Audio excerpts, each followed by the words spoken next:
骗了。冤了，乖，叫夫君。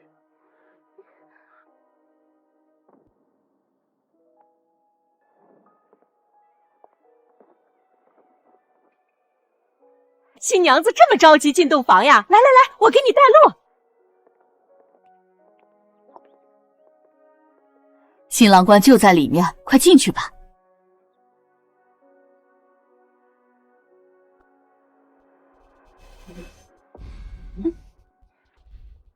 夫君，你说姐姐要是看到他大婚之日，我们这样会不会很生气啊？她一个杀猪女也配生气？等她嫁过来，我要她跪着给你端洗脚水，把她赶回乡下，再风风光光的把你娶进门。我是江令芷，江家嫡女，从小被扔在乡下自生自灭，还好隐居的师傅收我为徒，把我当伴。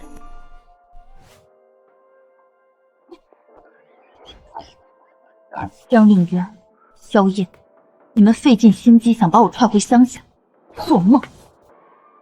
这高门大宅里锦衣玉食、前呼后拥的日子，我江令之还就要定了。快水！不好了，少爷的婚房走水了，快来灭火！就是我的眼啊！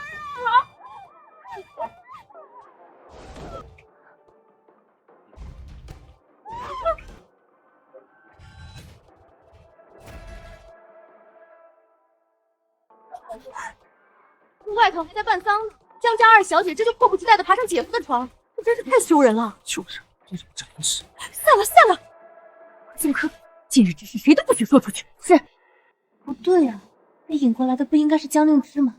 他来闹，萧燕正好顺水推舟收了我。现在这什么情况？荒唐，真是荒唐！萧燕，你的心腹呢？我怎么知道？不好了，江大小姐她在灵堂抱着四爷的牌位，说她是四爷的妻子。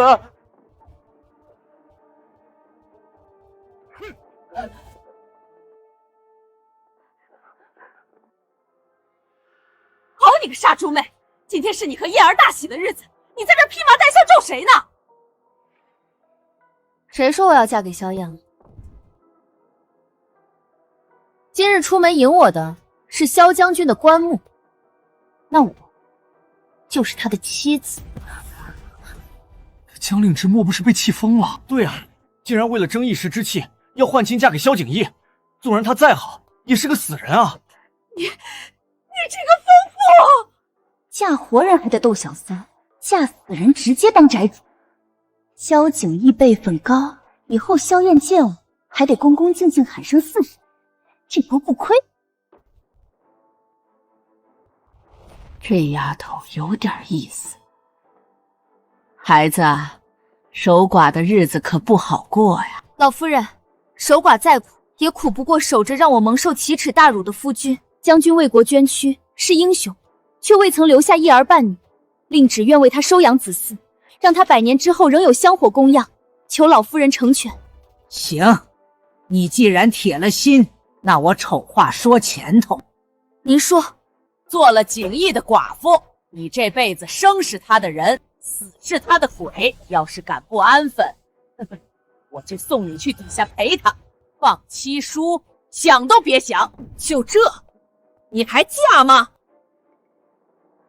姐姐如此深明大义，一定不会反悔的，对吧？就是，令渊都有我的孩子了，我必须娶她，就算小叔死了，你也得。我是你的长辈，你敢这么对你长辈说话？我嫁。从今往后，我生是四爷的人，死是四爷的鬼。主要是能当你们长辈，气死。好，这门婚事老身做主，换。都听好了，从今天起，江令芷就是我国公府尊贵的四夫人。老夫人，四爷他没死，他活着回来了。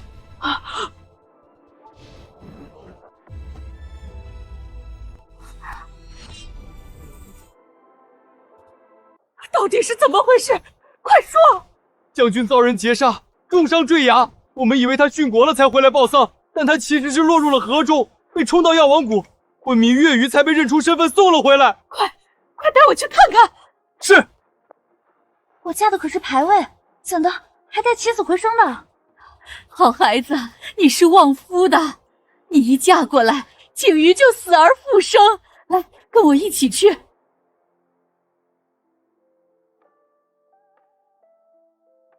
这就是我那位已故的夫君。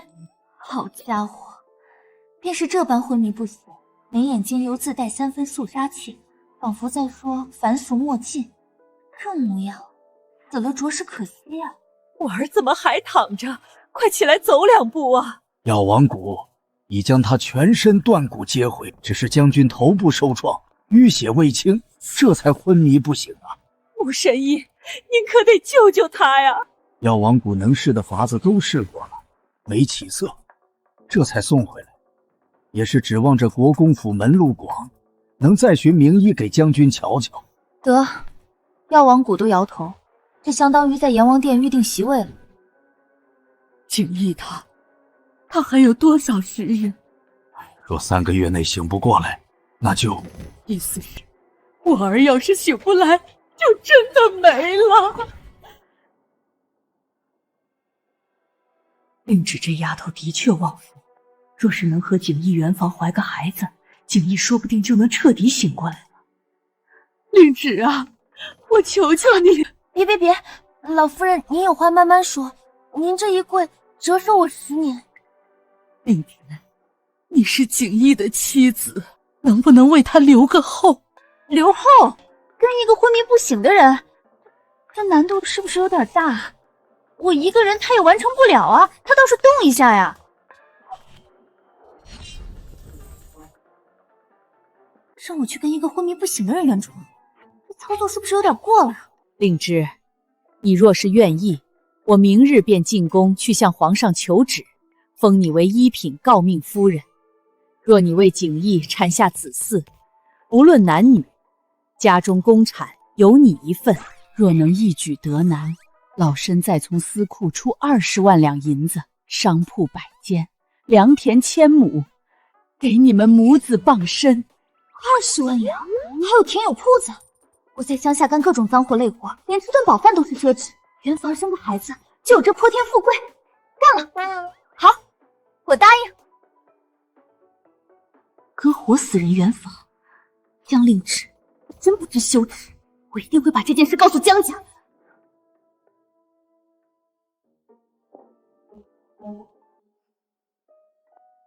别慌，这萧景逸虽然看着是凶了些，但等下不还是要乖乖躺在这里被我罢了。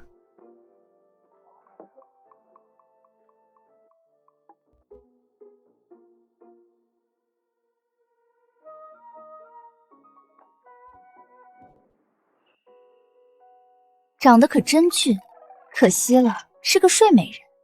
不过也好，你要是醒着，我这强人所难的戏码还真不好继续。我就当是拿你这睡美人换泼天富贵了，不亏。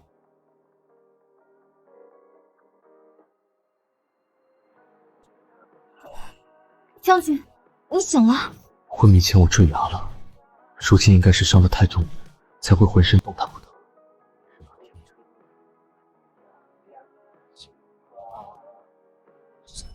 父亲，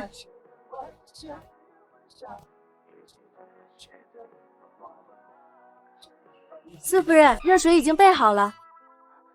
四夫人，我成亲了？难道是母亲做主给我娶回来冲喜的？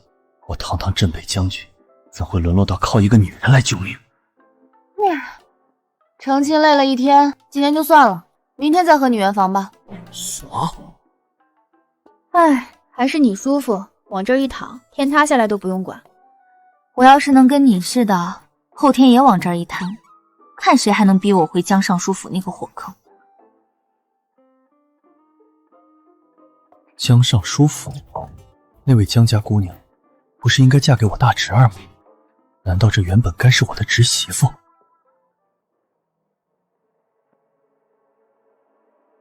大嫂，您瞧我这记性，如今我都是4房的人了，我的嫁妆还赖在您大房里，多不合适。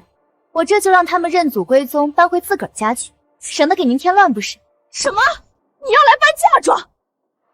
嫁妆是江夫人给令渊准备的，是暂放这儿，跟你有1文钱的关系吗？哦，大嫂的意思是不给了？我就不给，你能怎样？来人，请四夫人出去。大嫂果真不活，我可不知道等下被我扭断手的人会是谁。你给他，快去拿！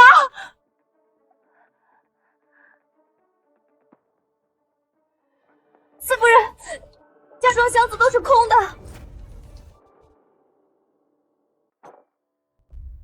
好你个臭玩意！我正愁没人给我练手呢，你敢私吞我娘给我的东西？行，明日回门，看我怎样连本带量拿回我的嫁妆。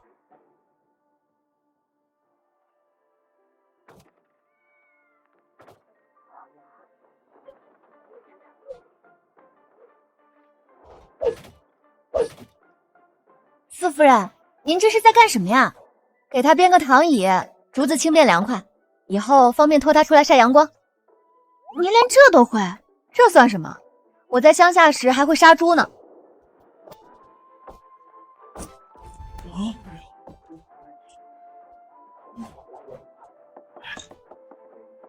令旨这刀法比几十年的老屠夫还利索。母亲为何要让我娶这杀猪的村姑？我堂堂镇北将军，就算娶也该是名门贵女，怎么摊上个杀猪的？她肯定是贪图我国公府的银子，不然谁愿意伺候个昏迷不醒的病人？四夫人，这些都是萧老夫人赏给您的，尤其是这玉佩，明日您回门戴上，肯定贵气过人。您娘家人知道你在国公府日子过得好，便安心了。他们不会在意的。我娘当年为了生我，雪崩没撑过来，我爹痛失爱妻，一眼都没瞧我，就叫奶娘把我打包送乡下了。若不是萧老夫人执意要我怕是早就被忘在乡下了。怎会如此？他们也太过分了！我从乡下回尚书府，我亲爹看都不看我一眼，亲哥也是面都没露过。要不是想给我娘的牌位磕个头，我才不回去找不自在。没想到她在江家过得如此凄凉。也是，若是过得好，又何至于要嫁给我这活死人？那您更得打扮得漂漂亮亮，让夫人娘亲在天之灵也放心。一边回忆一边就年华，那情会在一句话，不要哭，一边离散的季节说，你的我陪着我的伤，你留下最后的一句话。将军啊，我现在可就只剩你一个亲人了。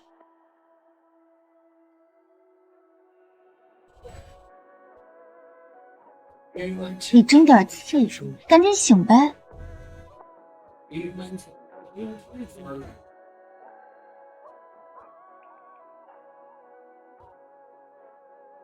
他哭了，怎么回事？听着他哭，心里怎么会如此难受？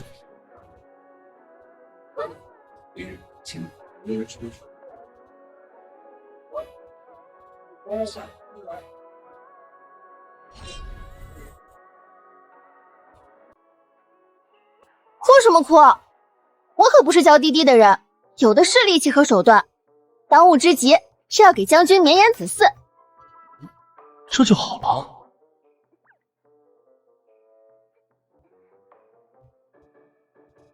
等等，现在还是白天呢。姐姐，这水要大桶的。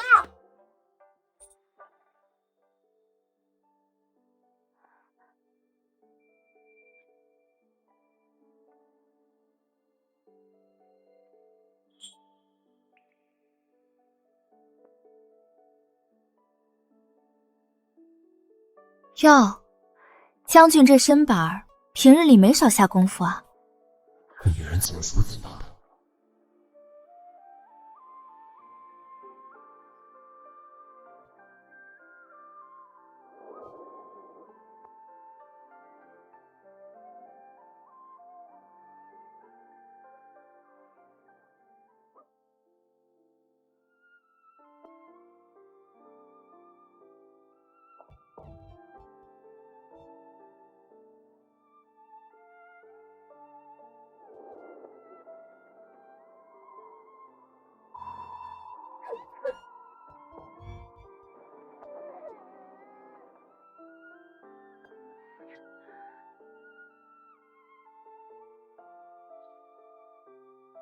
娘，女儿回来看您了。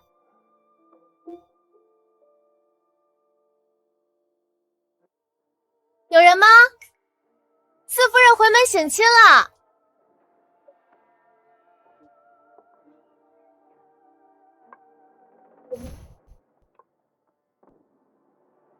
江令旨，你给我跪下！你可知罪？江令旨，你给我跪下！你可知罪？我何罪之有？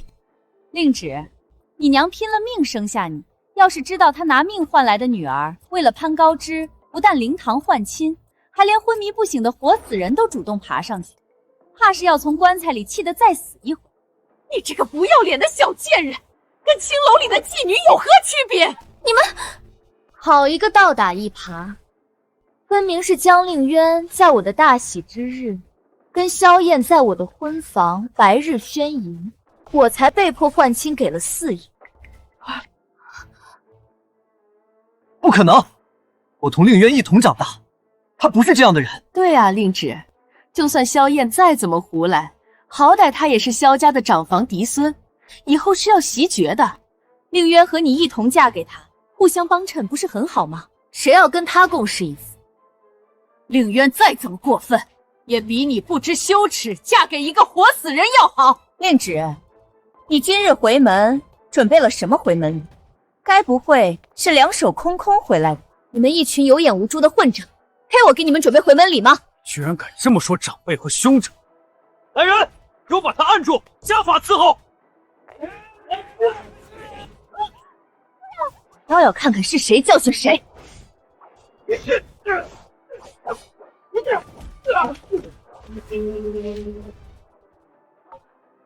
把我的嫁妆还给我！还想吓唬我们？一个没见识的乡下女人，别以为拿把刀就能唬住我！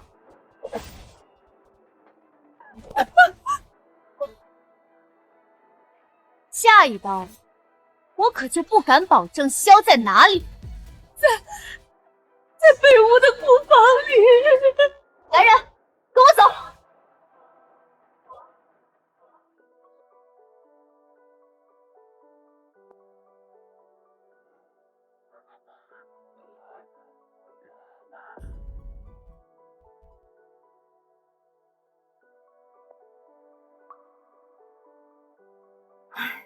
我真是魔怔了，竟盼着将军醒了，能去给四夫人撑腰，也不知道四夫人怎么样了。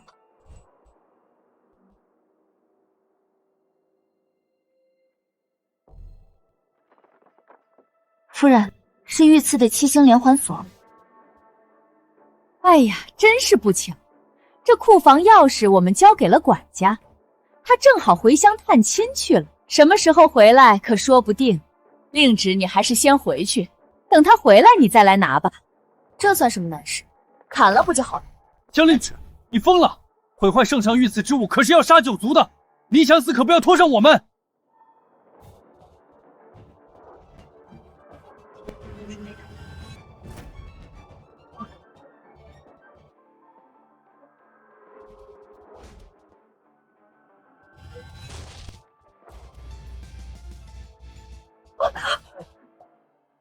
夫人当心！令旨小姐，您嫁去守活寡便罢了，如今竟拿砍刀劈祖宗库房，这传说……这里是尚书府，你打我！尚书府怎么了？像你这等长舌贱婢，打就打了，还要挑地方吗？姐姐，你换妻还要砸门墙？你一个鸠占鹊巢的人，还有脸论强？你敢打我的渊儿，我跟你拼了！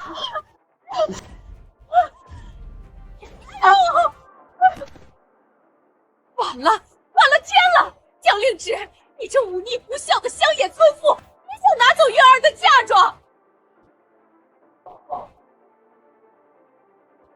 还愣着干嘛？拦住他！不想死就尽管拦着。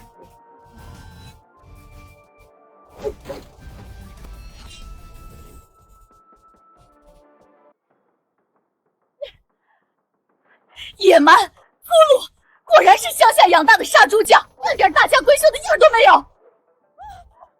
杀猪匠怎么了？我那杀猪匠师傅可还是前朝古控之臣，文韬武略无一不精。我能学到多少本事，你们还真不知道。江令直，你别以为你成了那个名存实亡的萧府四夫人，就可以拿走丽渊的嫁妆。还愣着干嘛？拦住他呀！识时务者为俊杰。各位这个月的月钱总算没白拿。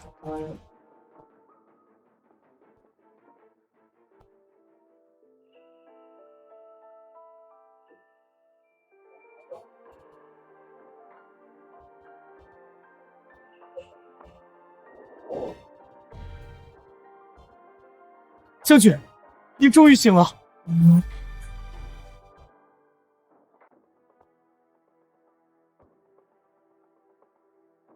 老天爷呀！我江家是造了什么孽呀？找起来这么个活土匪，这是要把我们家底都搬空啊！张令直，你给我住手！出来！令直，你眼里还有没有尊长？我是国公府四将军的夫人，我的地位远在你之上，怕是你还要对我请安。你放肆！江令直，萧将军如今是个活死人，说不定什么时候过世，谁不知道你的四夫人身份？徒有虚表。你与其操心我，不如想想如何将我那些被贪墨的嫁人一件不少的补回来。嫁妆容后再议。把和离书拿来。是老夫人。你如今仗着四夫人的身份为所欲为，等四将军死后，必定大祸临头。今日你签了这和离书，也可尽早免去祸事。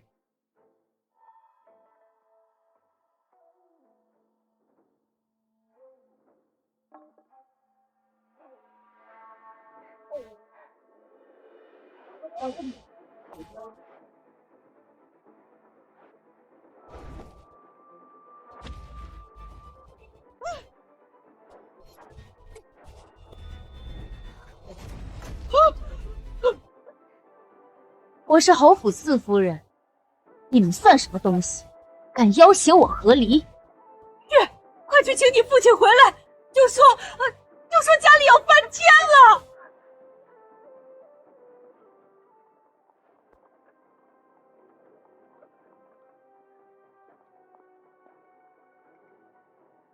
你是说江家正在逼我夫人与我和离？是将军，不过四夫人把和离书撕了，还扔了江家主母一脸。原以为乡野长大的杀猪妇会畏惧权势宗亲，未曾想竟是这般心冷。且慢下车，我倒要瞧瞧这出戏他们打算怎么唱。等老爷来了，看你还怎么嚣张！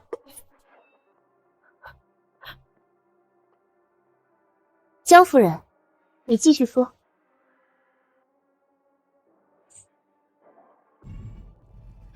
父亲，姐姐砸了库房，拿刀追着母亲砍，公公都被她气倒了。孽障！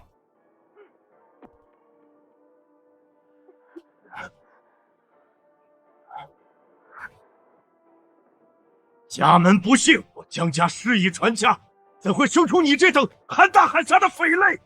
你娘为你而死，非但不知感恩，反来祸害全家，不孝的东西！不孝？你也配提我娘？反了！逆女，给我跪下！来人，请家法！姐姐，都是我的错，是我不该出现在这个家里，惹得你不开心。只求你别怪父亲。要是有气，你就打我，我绝不躲闪。只要你能消气，我怎么样都行。哦，这可是你说的。大家都听到了啊，是他主动要求的。我这人没别的优点，就是别人求到头上，从不让人失望。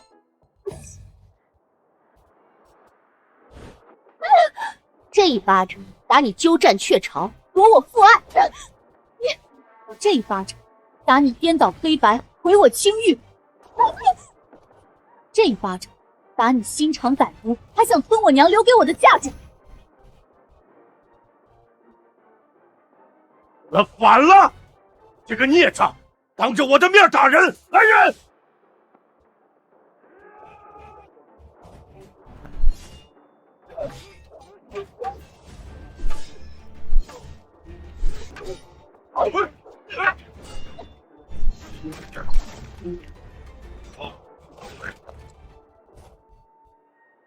今日我亲手教训你！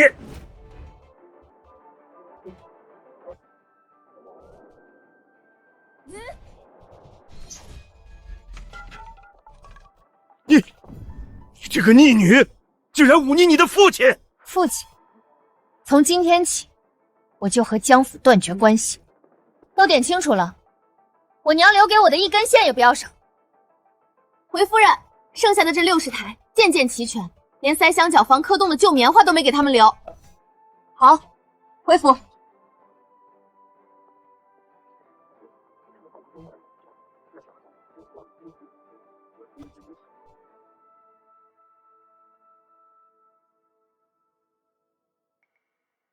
江令旨，说到底，这国公府里真正做主的是长坟。你守着无法给你撑腰的夫君，这四夫人的名分不过是空中楼阁。赶紧走，不知孽障！你以为抱回这些死物就赢了？我倒要看看，你这无根之木、没有夫君可仰仗的人，在萧家能撑几日？姐姐这般守着萧将军，虽说辛苦了些，但这份情谊着实令人动容。若是姐姐真能换来一座贞节牌坊，倒也是美事一桩呢。你们再敢咒我夫君一句试试！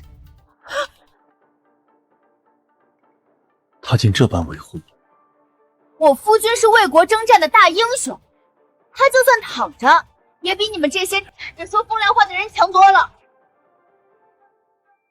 英雄，在他心里，我竟是这般模样。躺着，他未必还能站起来。江令旨，你以为你攀上了高枝，其实是竹篮打水一场空。你们一个个的，就这么怕我坐在萧家四夫人的位置上？我夫君是身负国运的英雄，自有天佑，阎王爷都不敢收的人，就一定能好起来。姐姐，我真是心疼你，药王谷的神医都已断言，你又何苦自己骗自己？江令渊，你再说一遍，谁敢再咒我夫君，我跟他拼命！冥顽不灵，放肆！何人敢在此非议我国公府四公子，陛下亲封的骁骑将军？我们不过是陈述事实，你一个萧府下人，在我尚书府门前喧哗，不合适吧？哦，不知诸位在陈述什么事实，不妨说与本将军听。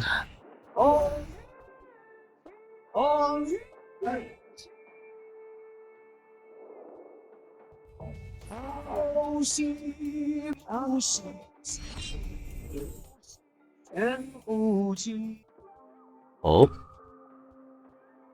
不知诸位在陈述什么事实，不妨说与本将军听听。人其实不必害怕发生，我们到的时候你是必须一出现。我说他醒不过来吗？怎么会活生生站在这？完了完了，他醒了！我没经过他的同意，就把他给睡了。他不会是来讨债休妻的吧？这脸我可丢不起啊！夫君，你醒了？啥事儿咱都回家关起门来慢慢说。现在原地晕倒还来得及。夫人日日为我编糖语，陪我晒日头，这般殷勤的盼我醒。我若再不醒，岂不辜了夫人一片努力？夫人，将军刚醒，一听您回江家探亲，立马强撑着就来给您撑场子了。探亲？我这是把娘家抄家了好吗？是来撑腰的，不是来找我算账的。将军您刚醒，身子骨还软着呢，哪能这么折腾？快快回去躺着，我这就完事了。眼眶怎么好了？谁欺负你了？他们哪配让我难过？主要是看见你醒了，喜极而泣。我夫人大度，不屑寂静，但我萧景烨向来小气，睚眦必报。萧将军，您这话说的就见外了呀！我们和姐姐就是一家人，闹着玩呢。江上书，若非今日亲至，我竟不知我明媒正娶陛下钦点的夫人，在自家门口被一群人围着打。将军息怒，是老夫治家无方，惭愧。治家无方，那本将军替您治治。夫君，我有个主意。说。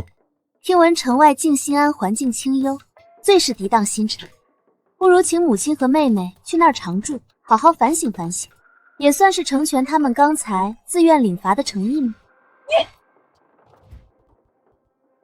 就依四夫人所言，来人，送夫人和二小姐去静心庵，即刻动身。父亲，我肚子里可有香艳的骨肉。未出嫁何人狗混？你，来人，带他们二人去面壁思过。夫君，咱们回吧，这儿乌烟瘴气的，再待下去怕熏着您。好，帮着夫人抬嫁妆回国公府。是将军。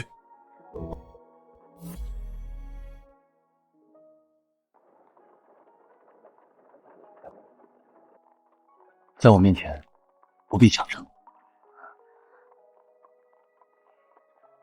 从此，萧家就是你的家，我就是你的家人。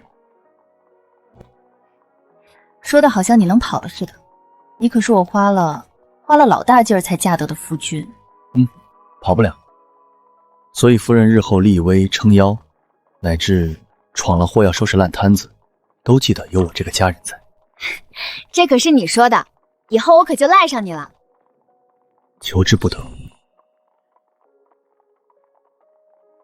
原来被人毫不犹豫的选择和维护，是这种感觉。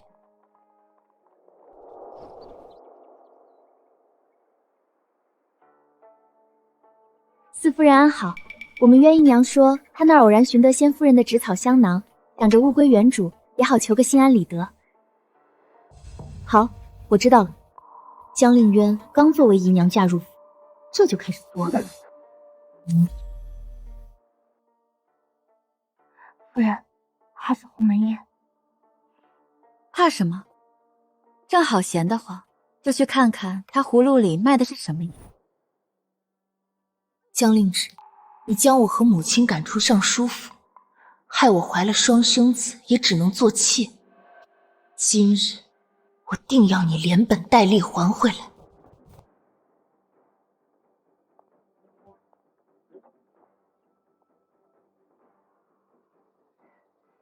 姐姐肯赏脸过来，妹妹我就安心了。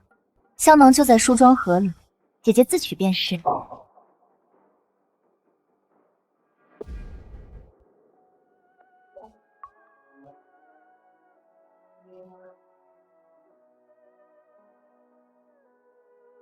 谢了，姐姐，你慢走。江令旨，过了今日，我看你还能不能笑得出来。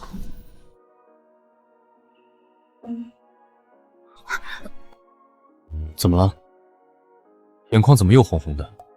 是哪个不长眼的又惹着我的夫人了？没谁，廊下的风太大，你演了。不好了，不好了！这姨娘突然腹痛难忍，怕是动了胎气，快来人啊！我的肚子好痛，双生子，我的双生子是不是保不住了？祖母，母亲救我！凌渊别怕，母亲在。到底怎么回事？刚刚不是还好好的？这屋里是什么香？快把香炉灭了，打开窗户通气。我感觉好多了，肯定是有人在香炉里动了手脚，放了麝香，想害死我的双生孩儿。回老夫人，奴婢瞥见四夫人方才靠近过香炉，绝无可能。令旨断不会如此。可方才确实只有四夫人来的。是啊，我来取了个香囊，顺便欣赏了下这屋里的摆设。品味挺独特。姐姐，我知道你怨我沾了燕哥哥，可孩子是无辜的，怎么能下此毒手？好你个毒妇！住口！事情未查清前，还轮不到你们妄下定论。母亲，既涉及子嗣，此事非同小可，不如请宫中擅长此报的太医来查验，看是否有麝香，也好还阿芷一个清白。不必请太医啦，多麻烦呀！看他做贼心虚了，谋害嫡系子嗣，其罪当诛。姐姐只是被妒忌冲昏了头脑，还请祖母从轻发落。我的意思是，这香炉里肯定有麝香嘛。这么明显的事儿，哪用得着劳烦太医大驾呀？姐姐，难道真是你？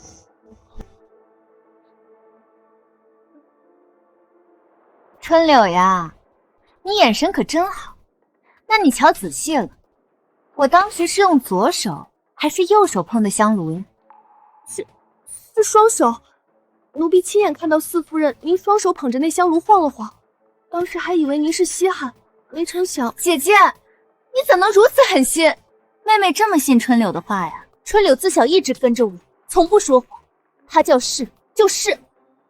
好，江令元，这话可是你说的，待会儿可别后悔哦。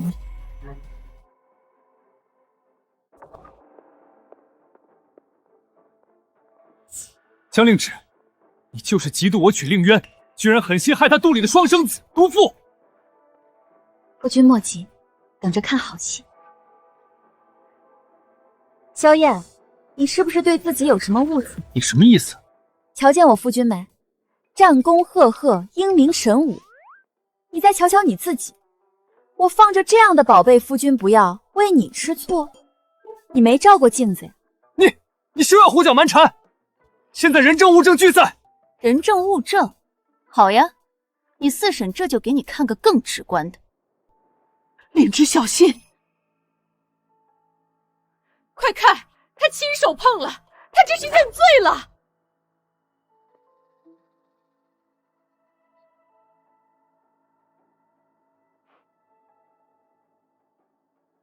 瞧见没？我对沉香木过敏。要命，怎么把这茬忘了？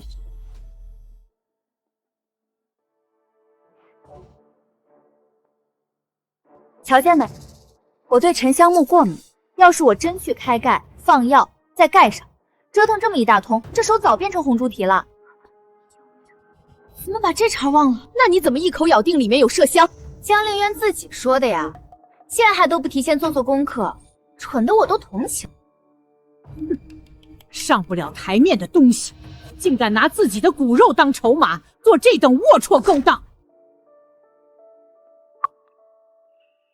诸位是觉得我卧病太久，提不动刀了，才敢这般欺辱我的夫人？四叔，误会，这绝对是天大的误会。行了，令旨是苦主，又是令渊名正言顺的四婶，这事儿交给他处置最妥当。谢母亲做主。一个乡下杀猪的，能有多大见识？顶爹骂两句出气也就罢了。是他，定是这贱婢受人指使放了麝香。又见四夫人进来，就顺水推舟栽赃。姐姐，我是被他蒙骗了。没有啊，姨娘，是您闭嘴！为主求荣的东西还敢攀咬！是令渊御下不严，轻信了贱婢，才闹出这般误会，惊扰了大家。好一招汽车保帅，精彩！要不是我恰好对沉香木过敏，这口黑锅还不得背得死死的。就算不过敏，本姑娘也有的是法子让自己过敏。可我玩这套，不是的，不是这样的。江令渊，你心术不正，陷害长辈，搅得家宅不宁，按家规该逐出府。不可，万万不可！令瑶还怀着我的骨肉啊！四婶求您高抬贵手。哦，那依你看，该如何处置？也罢，看在孩子的份上，死罪可免，活罪难逃。即日起禁足院里，无令不得出，每日抄心经100遍，好好静静脑子，等生完孩子再行发落。令渊，令渊你怎么了？快叫溥仪！我乏了，老大媳妇儿，扶我回去。可是母亲，这令芷丫头有分寸。江令芷，你把令渊吓晕了，我孩儿若有事，我跟你没完！晕了，小问题。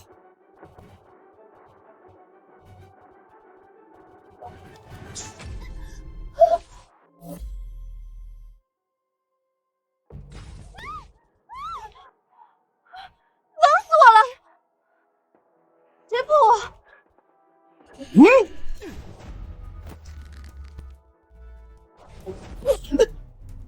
萧燕，放肆！给我跪下！你个杀猪女，凭什么让我跪？就凭我是陛下亲封的一品诰命，更是你如假包错的四婶婶，你顶撞长辈还想动手，萧家规矩喂狗了？该死的杀猪女，在国公府也敢这么狠！目无尊长，言行无状，看来不请家法你是学不乖了。你想干嘛？来人，把萧燕给我拖去祠堂，结结实实打20板子，再罚跪3天祠堂，静思己过。没有我的允许，一滴水1粒米都不准送。江令芷，你敢！我母亲绝不答应。你母亲啊，可老夫人刚才说了，这儿归我管，难道大房要抗命不成？拖走，拖走，别耽误渊姨娘养胎。江令芷，你个毒妇！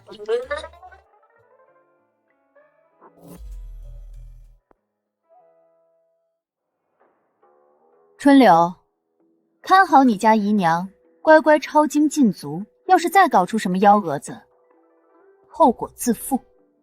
是，奴婢一定看好姨娘。痒吗？回去让穆神医看看手。没事儿，我去库房找点药膏就。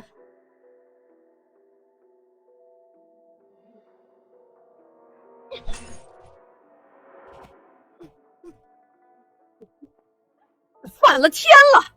那个杀猪的竟真敢动家法，还敢恶我燕儿，他眼里还有没有我这个主母？仗着四叔和祖母横行霸道，再不管，这后宅要改姓江了！做梦！萧家后宅还轮不到他撒野，你好好养着，这口气母亲一定给你出。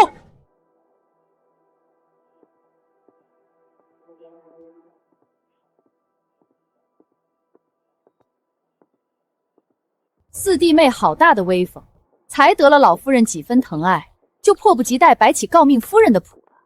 燕儿再不对也是萧家嫡长孙，轮得着你动家法？竟还敢罚跪祠堂？你可记得如今后宅是谁在当家？四弟妹好大的威风，才得了老夫人几分疼爱，就迫不及待摆起诰命夫人的谱了。燕儿再不对也是萧家嫡长孙，轮得着你动家法？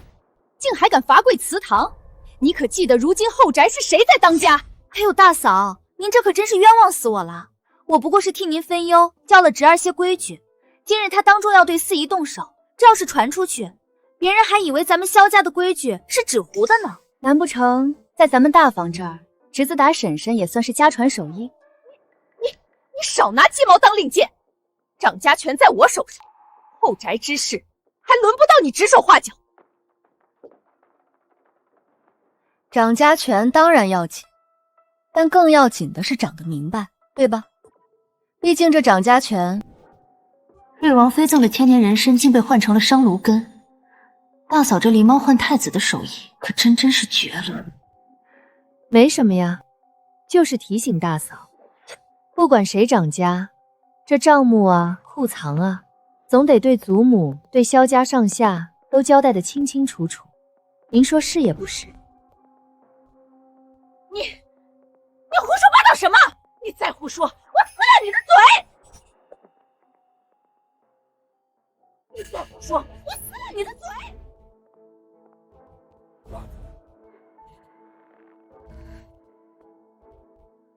母亲，您定要为儿媳做主啊！四弟妹如今眼里哪还有长幼尊卑？她责罚燕儿也就罢了，方才更是对我百般讥讽，嘲笑我管家无能。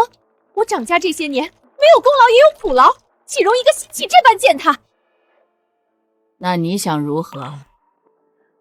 儿媳只是觉得四弟妹行事太过张狂跋扈，理应加以约束，免得日后坏了萧家规矩，惹人笑话。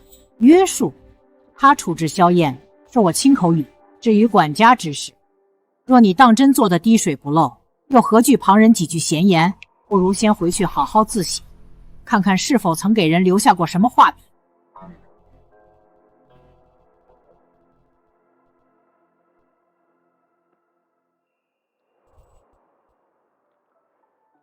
母亲万福。方才狄侍卫来回话，说穆神医嘱咐了，夫君外伤虽愈，但元气大伤，须得用上好的人参细细温补才行呢。完了，大珠女要会。景瑜的身子要紧。去年瑞王妃来府上探望时，赠了一支上好的千年人参，正好给他用。你去库房取来便是。母亲，瑞王妃所赠必是重礼，如此贵重之物，儿媳可不敢独自经手，可否请母亲一步，与儿媳一同前往库方查验取用？完了，杀猪女要坏事。也好，人老了，是得多走动走动，便一同去看看吧。我也同去。府中库藏我最熟悉，正好帮母亲和四弟妹找找。老夫人、四夫人，这便是瑞王妃赠的那支千年人参。令芝，你快拿去给景怡用上吧。这可真是个宝贝儿，便宜我家将军了。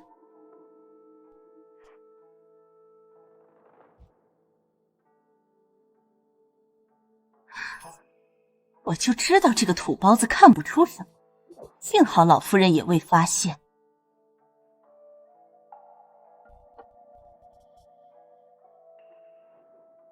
母亲，这支恐怕并非千年人参。江令芷，你胡说什么？这分明就是瑞王妃所赠的千年人参，库房记录的清清楚楚。你一个乡下来的，懂什么人参？休要在此信口开河！母亲，儿媳虽出身乡野，但机缘巧合下曾跟随一位老医师辨识过药材。人参气味清雅醇厚，根须密集而韧。您看此物，形虽似，但表皮粗糙，闻之有一股淡淡的土腥气，且须根易断。这并非千年人参，而是商炉根。荒谬！母亲，您别听他胡说。他这是故意找茬，想显摆自己。瑞王妃送的，怎么可能有假？瑞王妃送的人参自然是真的，就怕他道行不够，从盒子里溜走，让商炉根给替了。这要是吃下去，补不了身子，反倒通了气，那可就好笑了。你是不是叫个明白人一验便可？速去请穆神医过来，就说萧府有重赏。是老夫人。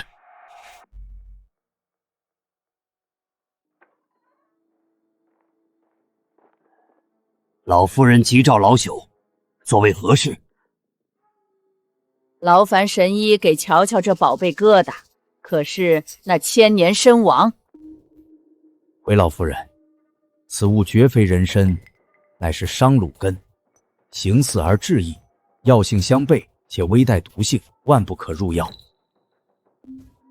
若我夫君误服，会如何？此物与将军现在服用的活血之药相冲，若一同煎服，只怕华佗在世也难救。大嫂，您见多识广，明明知道是商鲁根，还说是人参，您这是想要我夫君再讨回去吗？岂有此理！库房种地，竟出这等偷梁换木的勾当！陆氏，你作何解释？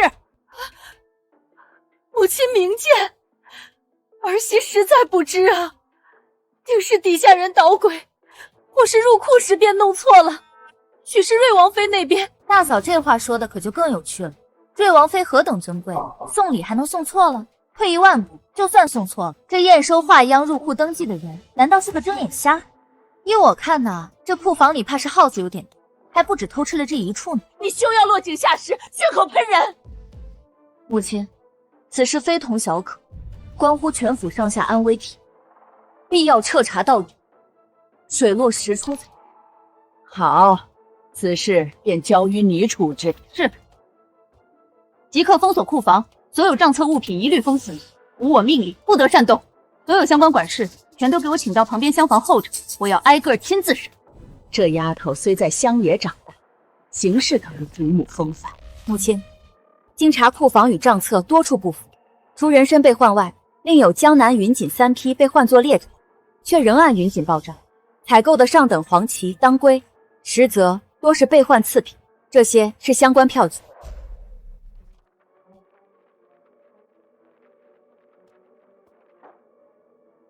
陆氏，这便是你管的家。母亲明鉴，儿媳实在是被底下人蒙蔽，只是一时失察呀。祖母，母亲管家这些年没有功劳也有苦劳，定是奸猾小人作祟，求祖母再给母亲一次机会。失察，一次两次便罢了，次次如此，这是贪墨，是蛀空萧家。陆氏，你教我如何再放心将钟废交于你？母亲息怒，保重身子要紧。既然大嫂需暂避封侯，这管家之权，不若请您重新执掌，以正家风。江令旨，你说的轻巧，祖母年事已高，你竟还想让他老人家劳心劳力，到底是何居心？你四婶也是为府中着想，母亲，您的确不宜再过度操劳。既然令旨已是四乡主母，此番查账亦显其细心能干，不如就让他暂代掌家，您从旁指点，也好历练一番。母亲，您意下如何？让他掌家？一个乡下出身的，懂什么管家？他懂各府人情往来，懂调度仆役、核验账目。四叔，您替他查账，就为推他上位？宠妻虽好，可这不是把萧家往火坑里推吗？萧燕，账的确是我亲自查的。你大字识得几个？有什么本事亲自查账？我再不济也强过某些人，不服便比试比试。比试？比什么？难道比杀猪吗？好主意。不过今天先不比那个，就比珠算。你敢吗？我自幼名师教导珠算，还能输给他一个杀猪的？有何不敢？只怕你输得太难看，下不来台。祖母，请您做个见证。这两本账册相同，以一炷香为限，谁先准确无误，算出亏空，指明错漏，便为胜。开始。这种小账也值得考我，装模作样，怕是连账目都看不明白。果然不识字，你这莫不是在赏画？算珠都不剥一颗，难道指望用眼睛瞪出数目来？祖母，这两处错了。啊！这两幅批了，我竟全然未查。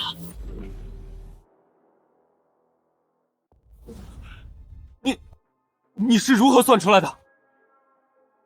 谁规定算账一定要把算盘拨得震天响才算快？又是谁说的？乡下丫头就一定不识字，不会算账？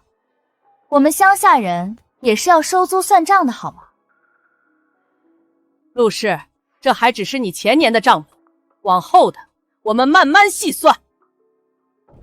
师父，您当年像唐僧念经一样逼我学这些时，我可真没想到，第一份功德竟是用来超度一个纨绔子弟的嚣张气焰。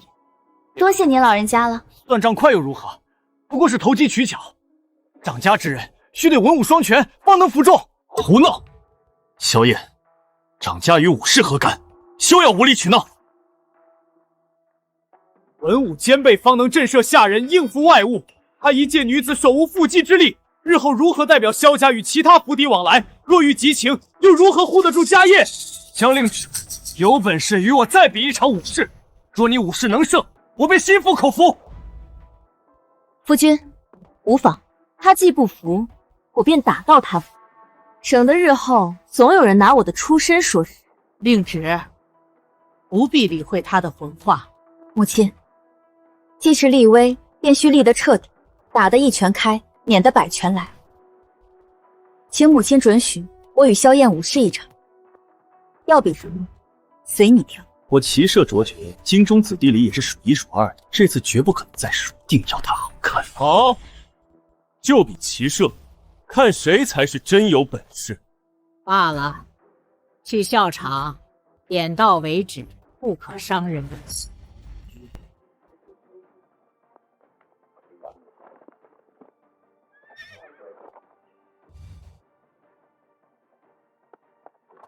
张令旨，现在认输还来得及，省得一会儿坠马难堪，哭鼻子可就不好看了。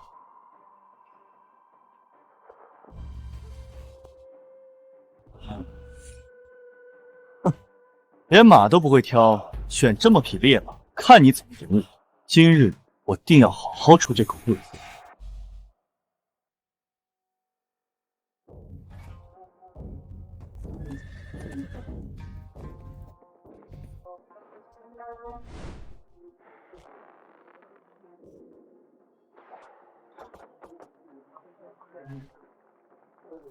剑法，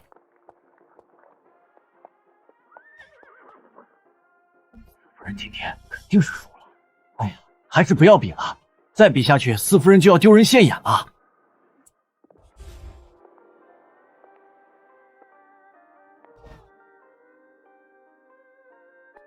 江令旨，他怎么在这儿？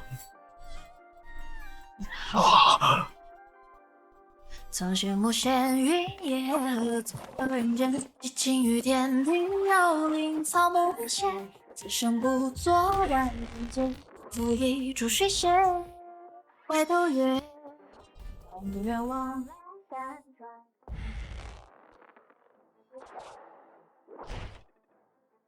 居然蒙住了，绝不能输。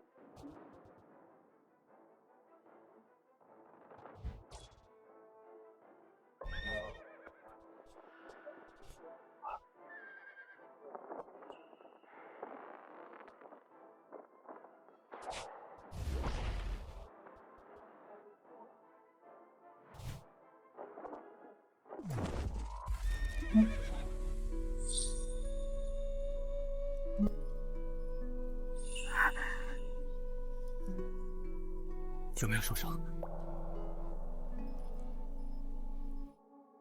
无妨。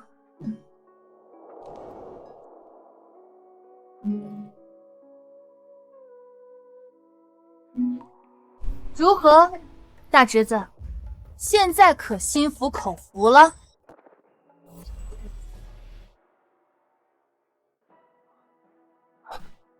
萧燕，你敢出手伤人？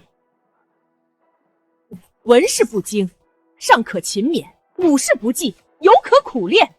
然而你心术不正，败局已定之时，竟行暗算偷袭之卑劣行径，罔顾伦常，危及长辈性命。现于你两条路：一，前往北疆军中，从最低等的马前卒做起，不立军功，永不回疆。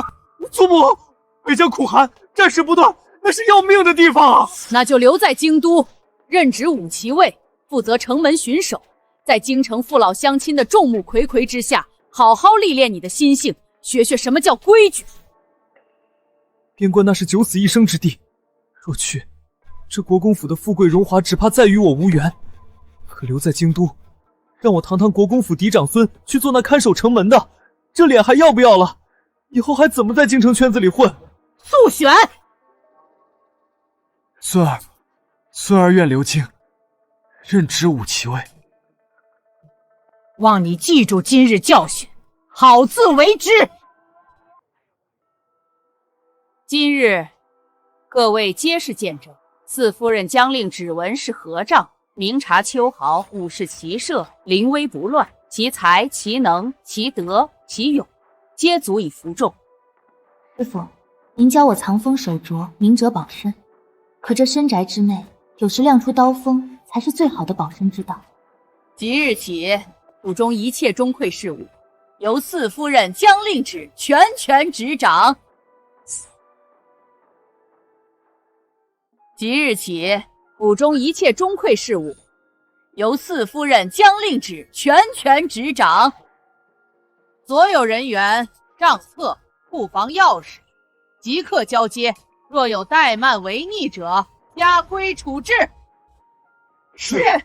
至于陆氏，母亲，你执掌钟馗多年，却账目混乱，亏空巨大，更是纵容包庇，险些置景逸于死地。念你多年苦劳，暂留你在府中，但所有查实亏空，必须用你的嫁妆私产悉数填补。若有短缺延迟，别怪我家法无情。母亲，那可是儿媳毕生积蓄，这是你挽回过失、将功折罪的最后机会。将令旨，杀猪贱婢，实在是碍事。你父郡主乃金乌头号刁蛮之主，将萧景逸视若性命。待老夫人寿宴之时，我且借他这把刀，我倒要看看你还能得意到几时。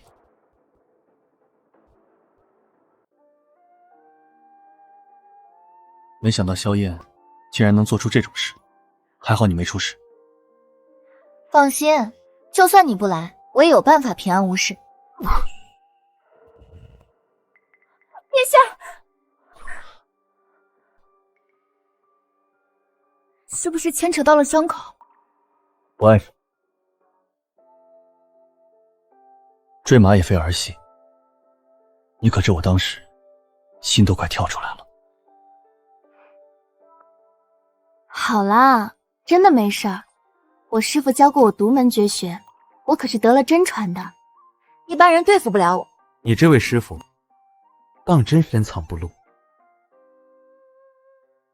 师父，他们都说您从前是神武门的大将军，可真威风。当大将军之前，老夫也做过几年文官。丫头，这世道，文武之道犹如车之两轮，缺一不可。跟着我好好学，将来总能多条路走，不至于任人欺凌。小芷，看仔细了，战场搏杀与抛除、突出解牛其理相通，皆在顺势寻隙。这招破军，中宫直进，一击必中。他就是个前朝退休的老头，不爱张扬罢了。看我自己在乡下无依无靠，就随便丢了点保命的本事给我。你家人？我母亲一生下我就离世了，我父亲不待见我，把我送到乡下。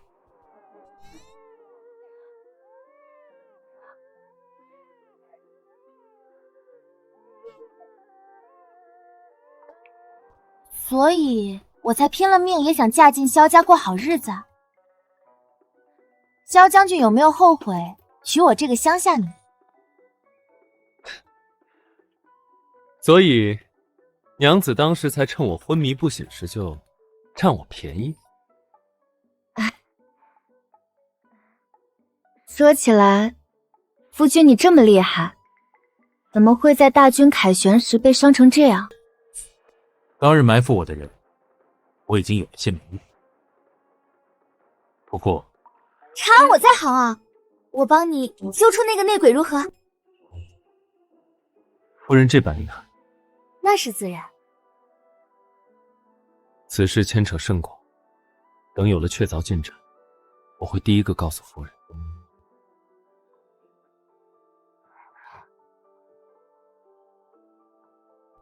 奇怪，我这是怎么了？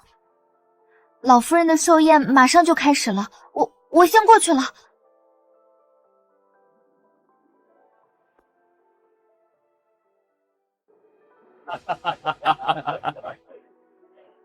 瑞王妃到，灵枢郡主到。郡主今天好美啊！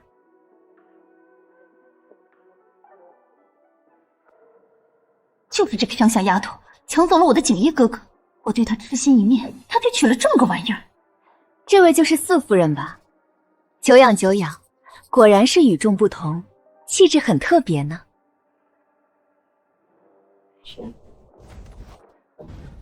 就这点伎俩，未免太过儿戏。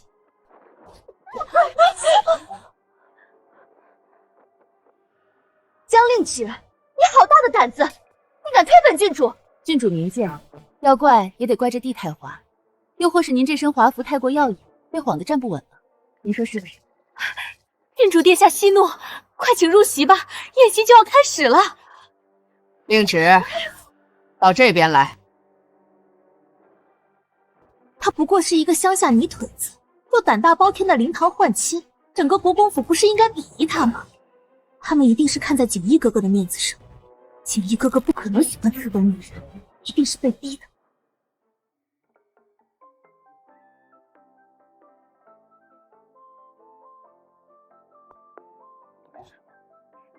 无碍，郡主想给我下绊子，结果自己险些表演了个平地摔跤。你哥哥从未用这种眼神看过我，一定是被这个妖女给迷惑了。不行，要让锦衣哥哥看清楚他粗鄙不堪的真面目。咦，这虾如此之大，莫非是来自边陲水泽的稀奇玩意儿？四夫人来自乡野，见识广博，想必认得此物，知道怎么吃吧？郡主，此乃太湖白灼大虾，乃是宴席上的常客。看来郡主平日深居简出，对此等家常美味倒是疏远。令芷，既是你熟悉的，就由你来教教郡主怎么吃，也尽一尽我们萧家的礼数。去取洗手的水和毛巾来。此物鲜美，食之亦有讲究，需配以姜醋汁，方能去腥提鲜。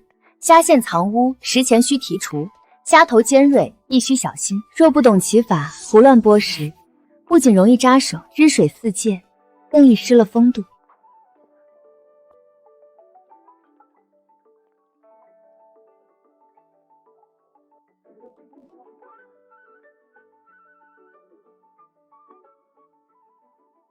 母亲，您尝尝。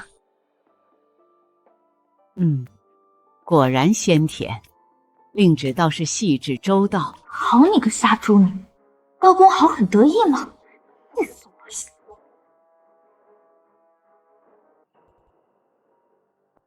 锦衣哥哥，你帮我剥。杀猪女，你输了。锦衣哥哥心里只有我，我就知道，锦衣哥哥对他好肯定是假的，他喜欢的人一定是我。我就知道锦衣哥哥对我最好了。锦衣哥哥，我从小便喜欢你，因为你的噩耗，我痛不欲生，甚至去暗中为你祈福了1个月。可不是嘛，京中谁不知道郡主打小就对四弟你一往情深呐？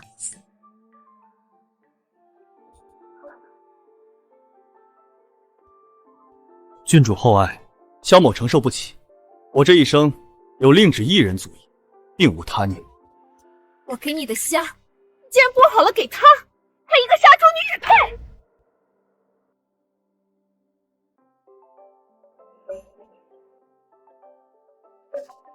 郡主殿下别激动，人一急就容易说胡话。不过呢，景逸是我正牌夫君，他给我剥虾，这叫夫妻情趣，合理合法，还带甜味儿。夫人所言极是，这虾为夫包得甚为欢喜。我怎么觉得这虾剥的竟比批君报还要成就感？郡主若是羡慕，不如请王妃赶紧帮您物色一位专属剥虾师，到时候别说剥虾，剥核桃都有人伺候，何必眼巴巴瞅着我们这盘呢？你竟敢羞辱本郡主！娘，我娘绝不会放过这个杀猪女的。罢了，萧景逸再好也是个短命仙，断了念想正好。不过今日确实理亏，得给萧家一个台阶下。珠儿，还不住嘴，脸还没丢够吗？舒儿年纪小不懂事，这镯子是西域进贡的冰种翡翠，冬暖夏凉，最是养人，就当是给四夫人压惊了。母亲非但不帮我，还反去讨好那杀猪女，莫非是中了什么邪术？四夫人，得饶人处且饶人，今日之事就此作罢可好？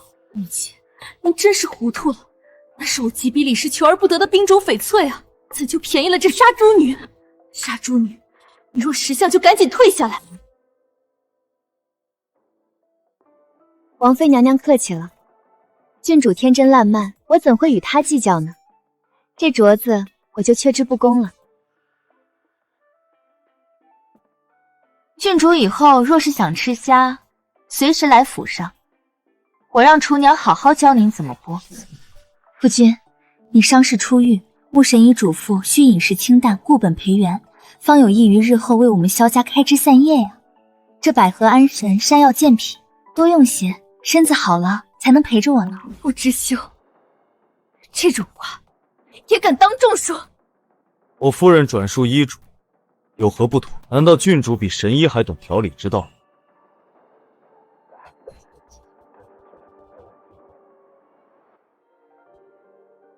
辛苦夫人。四弟和四弟妹真是亲蝶情深，令人羡慕啊。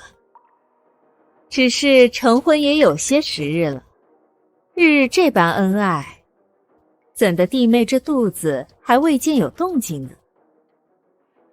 莫不是老天爷都觉得有些事强求不来，终究是门第有别，不太相配。哎呀，多谢大嫂提醒。说起来，京郊红罗山的送子观音可灵了，尤其是有福气的人去求，一求一个准儿。那确实灵验。要说有福气，谁能比得过嫂子您呀？年纪轻轻就为萧家添了2位嫡孙，这福泽真是深厚的，令人好生羡慕。哼，乡下丫头就是没见识。不如大嫂发发善心，替我去求一求，让我也沾沾您这天大的福气，说不定我下个月就能怀上啦。红罗山那99阶天阶，一步一叩首才能到山顶。这个杀千刀的贱婢，竟然想让我去替他受这份罪。四弟妹可真会说笑。大嫂，莫非你不愿意？令知我虽有心替你，却怕反倒误了你的机缘。心诚则灵，我倒是真怕嫂子心不诚，反倒误了我。你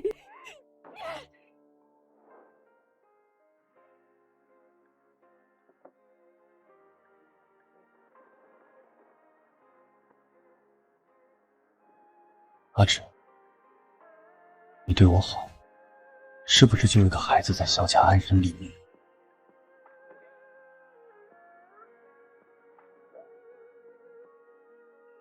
当然是。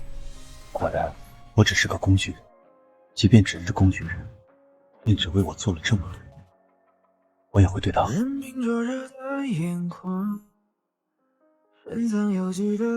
一方面啦，最要紧的是，你得跟我一生一世一双人，总不能让萧家香火断在你这儿。当然，老夫人许的那些金山银山更有钱。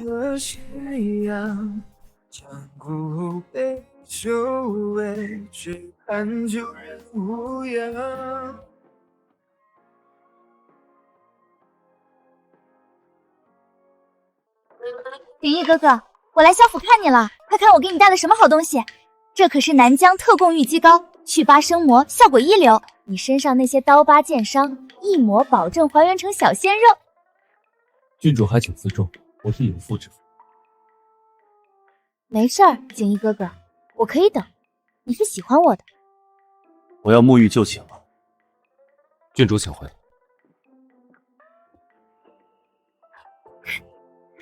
景逸哥哥，我就知道你舍不得我。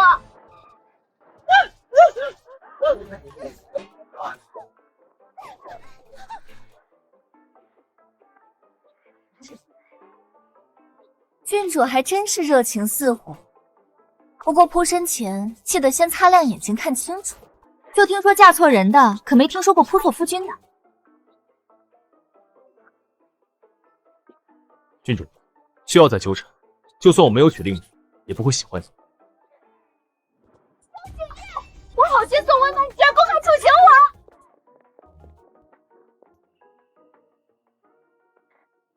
没想到将军的桃花运还真多呀。夫人，莫要等去我。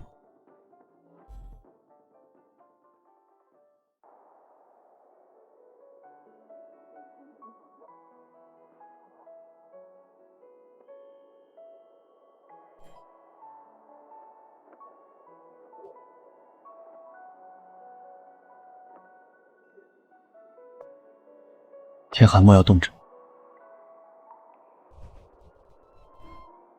以前在乡下，冬天比这冷多了。令旨，以后每一个冬天，我都不会让你再感觉到冷了。小时候一直羡慕其他人有爱他们的家人，没想到有一天我也能拥有。这里的伤疤还疼吗？皮外伤早已无碍，这些伤有些是在北境留下的。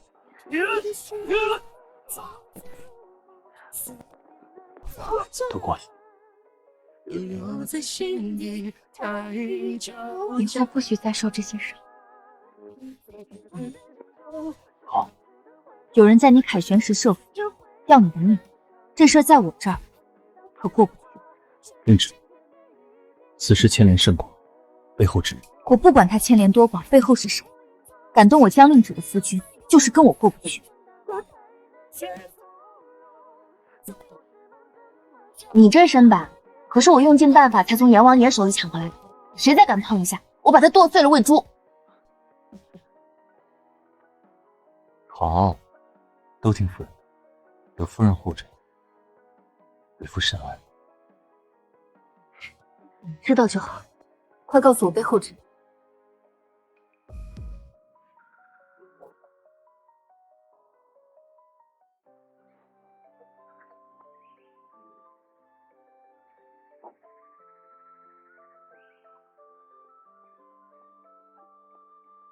杀猪女别以为有锦衣哥哥护着，你就真成了凤凰。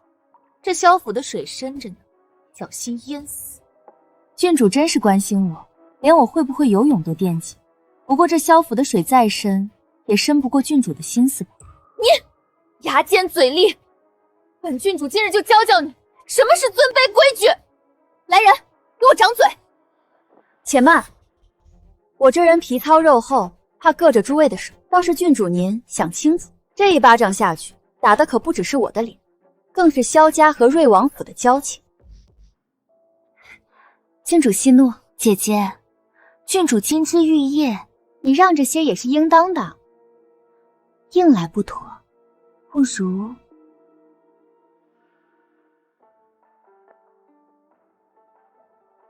江令之，既然你懂规矩，本郡主现在要烹茶，需用无根水。听闻乡野之人最识天时，就劳烦你接满这壶无根水吧。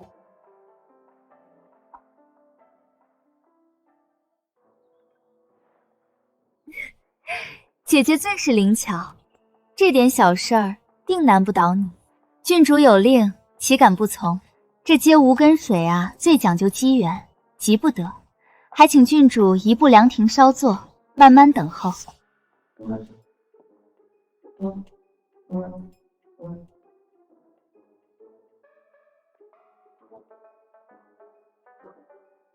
你竟敢坐着等？郡主莫非想让我对着天空念咒求雨？哎呀，早知道该跟庙里的道长学两手，现在临时抱佛脚也来不及了。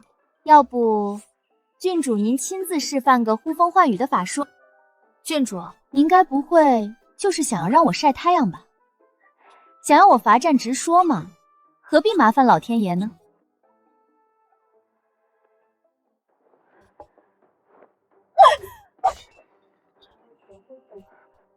你强词夺理，本郡主看你就是存心怠慢，这就是你们萧府的待客之道吗？郡主，这壶此刻在哭呢。他等了半天没等到无根水，反倒等来了一场粉身碎骨。老身方才听见有人在质疑我萧府的待客之道。老夫人，我不过是想让四夫人借些无根水烹茶，她却百般推诿。祖母明鉴，郡主只是心直口快，想必是四嫂久在乡野，不懂风雅。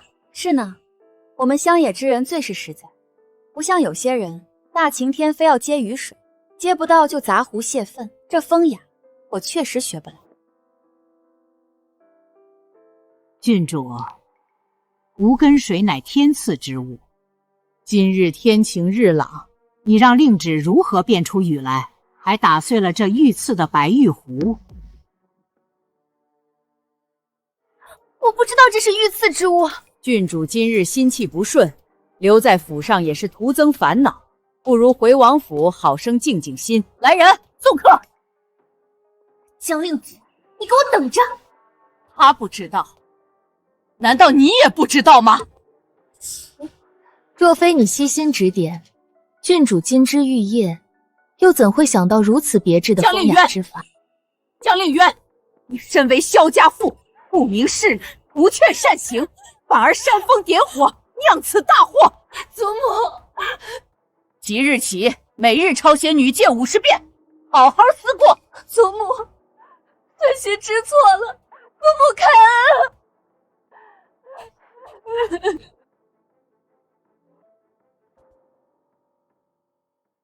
瑞王府这烧尾宴，帖子特意邀你同去，郡主怕是没安好心。他搭好了戏台，我不去，这戏岂不是白排了？正好瞧瞧他又学了什么新把式。夫人已有妙计，左不过是想让我出丑或受伤。听说瑞王府后院新来了只刚生崽的獒犬，凶得很。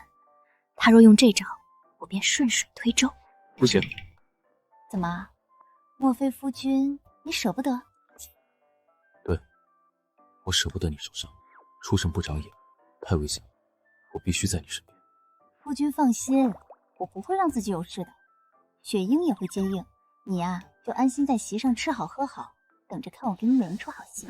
好，若有万一摔碎它，马上会有人出来护你，你的安全最重要。夫君，你就安心去查你的事儿。既然你受伤之事查出与瑞王府有关，看谁才是瓮中之鳖。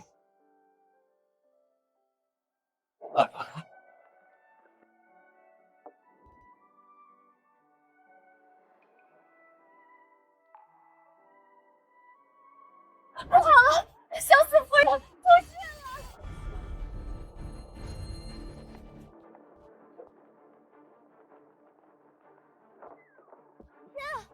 夫人，是不是被恶犬害了？死了！这个杀猪女终于死了！灵芝，灵芝醒醒！夫人，将军，我们的孩子没了。那可是我求着大嫂陪同去红罗山一步一叩首求来的孩子，没了。四夫人节哀，被刚生完狗崽的母狗咬伤，能捡回一命已是万幸。咬伤用不了多久也会毒发身亡，你还是好好休养吧。不，郡主误会了，那狗根本没咬到我。是我为了躲避扑咬，脚下不稳，重重摔在地上，这才惊动了台青，流掉了孩子。将军，我对不住你。今日之事，你若不给萧某一个交代，我萧景义便是血溅金銮殿，也要告御状讨个公道。老身也要听听是什么天大的理由，要害我萧家子嗣。我中计了。委屈夫人演了这一出。兵不厌诈嘛，这一下他总该消停了。将军，夫人，郡主已行刑完毕，听说腿都打瘸了，瑞王府还罚了他半年禁足。雪鹰，去把那几只小狗仔送回给那只母獒犬好生养着。是。对了，老夫人为您请了穆神医来。我无碍，你打赏了他便是。罢了，你让他进来，正好给我家将军瞧瞧。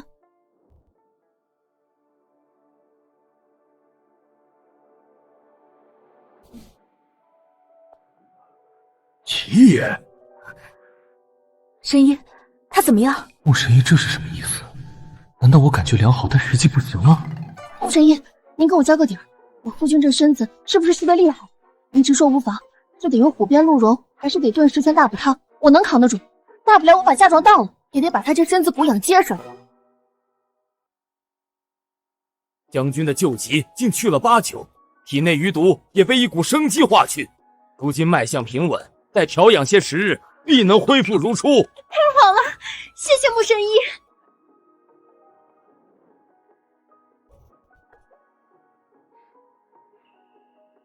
有劳神医保密，对外仍说我旧伤未愈，需静养。明白明白，这实在医书难载啊！全赖我家夫人旺夫，她可是有本事从阎王手里抢人的。可不，将军娶我，怕是前世敲穿了9981只木鱼才换来的福报。我这旺夫命格，怕是比您的金针还厉害些。阎王爷翻生死簿见到我的名后，都得添上几笔阳寿呢。是，所以为夫必将夫人时时捧在掌心，谨遵一事呵护。如此一来，我便可放心不惧了。瑞王以为我病弱不堪，正是我们反击的良机。今日在瑞王府杂物间的暗格中所获，这火蜥印是北境军中专用的，还有这残存的饗银2字，大哥当年是否曾掌管北境粮饷调度？莫非我当年北境御府并非意外，而是他们贪墨军饷东窗事发，欲杀我灭口？大哥，难道他也参与其中？太过巧合，将军，此事必须彻查到底。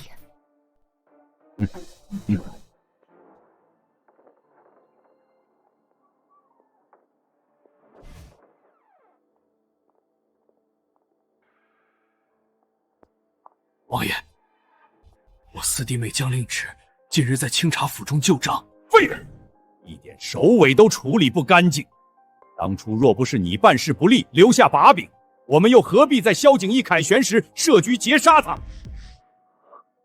这样的人，萧景一命大，那样都没死成。不过没关系，一次不成，还有第2次。祭天大典在即，那是我们动手的最佳时机。你回去后，务必想办法盯紧萧景怡夫妇，若有异动，立刻来报。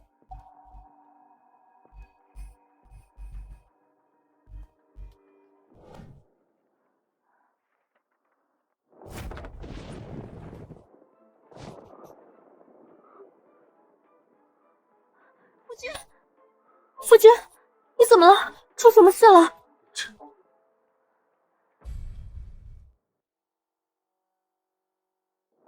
亲耳听到了。听到什么？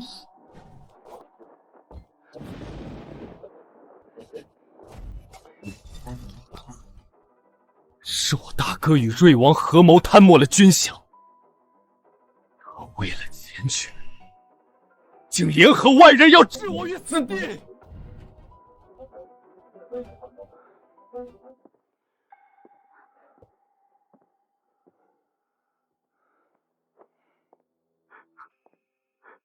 为什么从小到大我敬他重他？父亲去得早，长兄如父，为何会是他？夫君，不是你做错了什么，是他们的贪欲蒙蔽了良心，为这样的人伤心，不值得。刚才还在密谋，欲在祭天大典上再次对我下手。祭天大典，好机会！他们想动手，我们正好将计就计。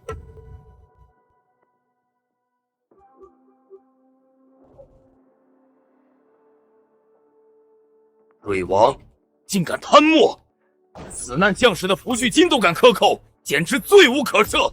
好大的胆子！陛下息怒，这证据烫手。瑞王殿下这回可真是贪得无厌。不过陛下，咱们要是现在掀桌，岂不是白白浪费了一出好戏？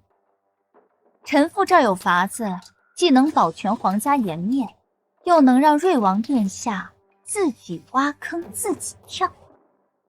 上前来。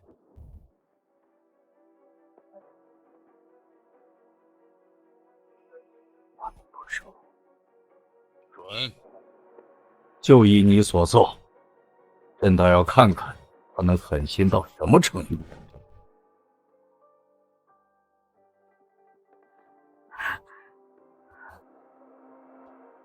不好了，夫人，将军被陛下关进诏狱了。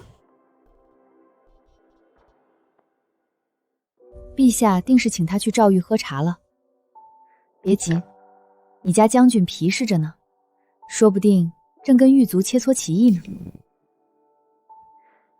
雪英，咱们也去凑个热闹。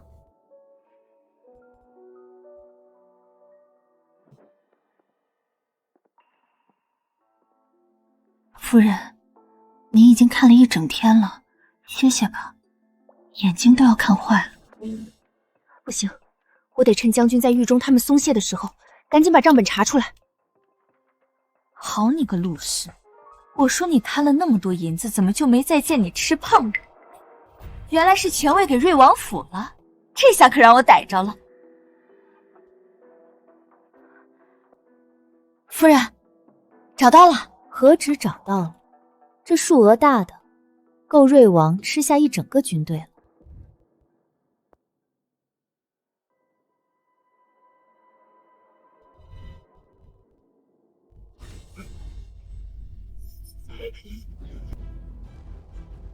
瑞王竟敢谋反！来人！臣在，将这逆贼拉去斩首，悬首示众3日，其党羽统统按谋逆罪论处，严惩不贷。陛下饶命！我是被逼的，是萧敬平，对，是萧敬平撺掇我的。萧敬平，你勾结亲王，贪墨军饷，构陷亲弟，这帮凶当的可真称耻！念其最终未酿成大祸，且乃国公之后，革去一切爵位官职，抄没家产，一家人发配边疆，永世不得回京。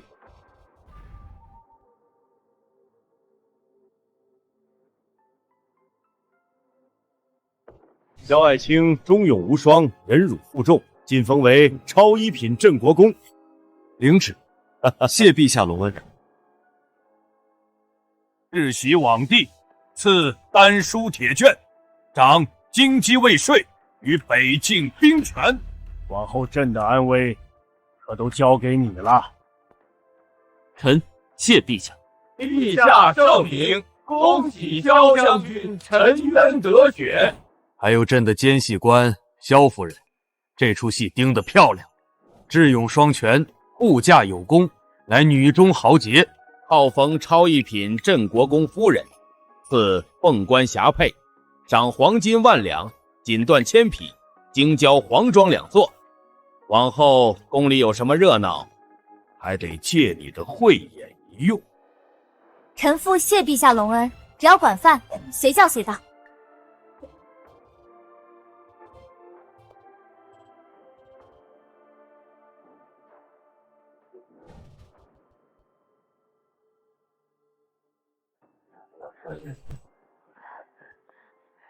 四爷，四夫人真是天造地设的第一对，羡煞旁人了。四夫人，您真是有福之人，望夫一子啊！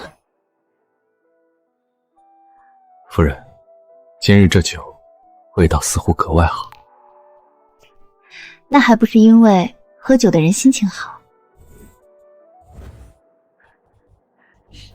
江令旨，害得我要去流放，孩子也因此没了。今日我就要你血债血偿，你去死吧！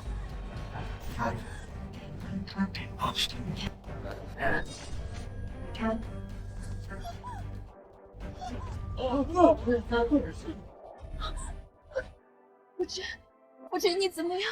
你别吓我，我们才刚刚开始，还有好多日子要过。我爱你，我真的不能没有你。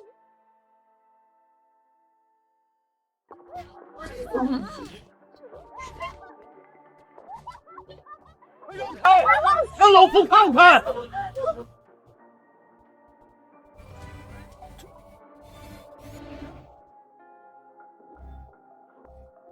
将军，您这怀里揣的是什么？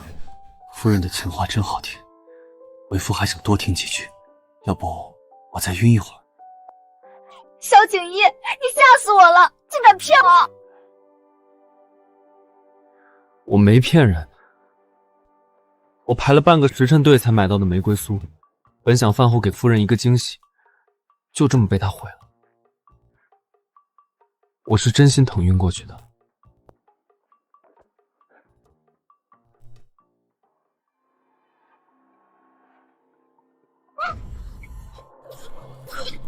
令旨，你怎么了？神医，快看看他！恭喜四爷，贺喜四夫人。四夫人这不是病了，是有喜了。依脉相看，已近2月，真是双喜临门，天大的喜事啊！恭喜四爷，贺喜四夫人。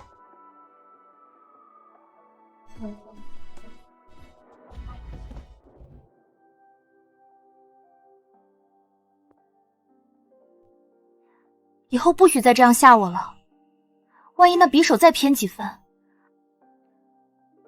没有万一，任何情况下我都会护在你身前。只是可惜了那盒玫瑰酥，排了可久的队。现在闻不得太甜腻的味儿，可能宝宝不喜甜食。我们的孩子定会像你一样聪明勇敢。那我希望也能像我一样幸福。